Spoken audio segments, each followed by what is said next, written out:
The story was sent in by a ranger named Kyle, who spent a season assigned to Yellowstone's Pelican Valley. If you've never heard of it, Pelican Valley is one of the most isolated places in the park. It's an enormous stretch of wild country where visitors are rarely allowed without a permit. It's prime for grizzlies. Rangers describe it as beautiful, but unsettling, because the further you hike in, the more you realize how alone you really are. Kyle had been working the backcountry there for about 2 months when this happened.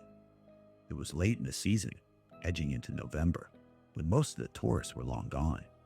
The days were short, the nights bitterly cold, and the trails quiet enough that sometimes you wouldn't see another person for days.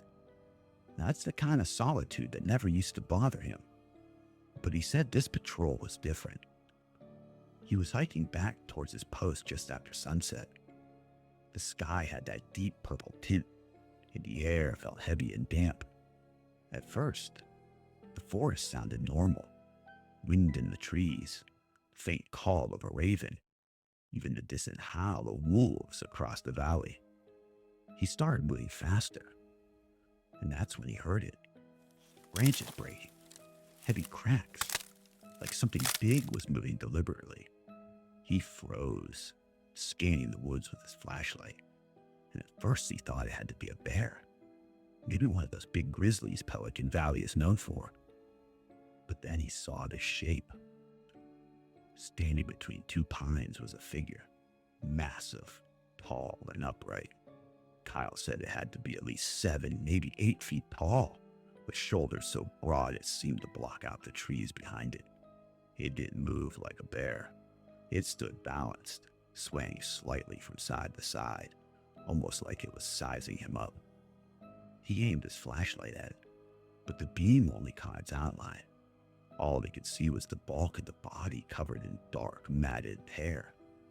Kyle whispered into his radio, trying not to make sudden noise. But before dispatch could respond, the figure let out a sound that he said he will never forget.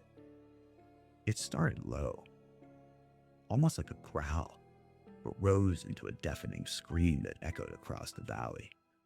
The sound was so powerful it vibrated into his chest, and he could feel the hair on the back of his neck stand up.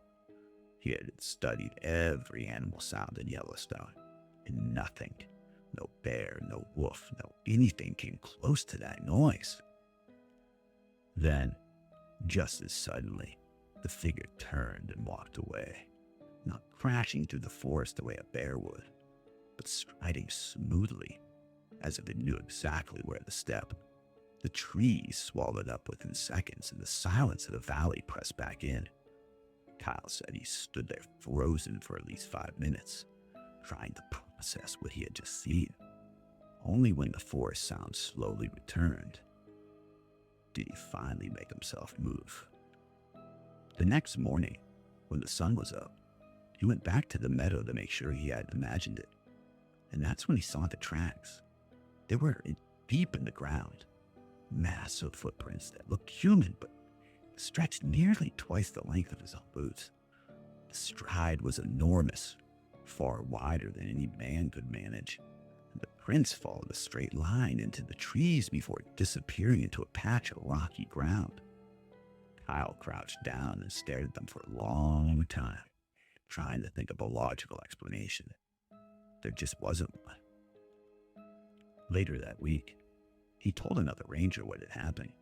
He expected to be laughed at or told he was just tired from working too much.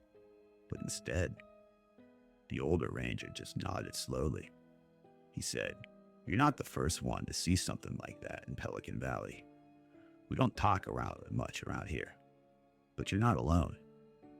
And that was the end of the conversation. There was no paperwork, no official record, just an unspoken understanding that some things in Yellowstone just can't be explained.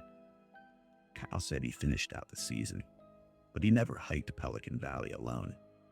Every now and then, years later, he said he still dreams about that sound, that scream that rattled his bones. And every time he does, he wakes up sweating with the same thought in his head, that Pelican Valley is hiding something the world isn't ready to believe.